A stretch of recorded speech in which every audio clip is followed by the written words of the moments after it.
मध्य प्रदेश के मुरैना जिले से खौफनाक कांड सामने आया है। पत्नी के डांस से बौखलाए पति ने इतना खतरनाक कदम उठा लिया कि एक झटके में पूरा परिवार खत्म हो गया।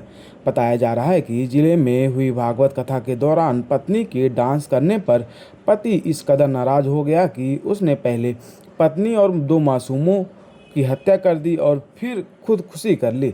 बताया जा रहा है कि दोनों के बीच काफ़ी लंबे समय से विवाद चल रहा है। मुरैना जिले के मताब बसैया थाना क्षेत्र की यह पूरी घटना है, जिससे हर कोई झकझोर दिया है।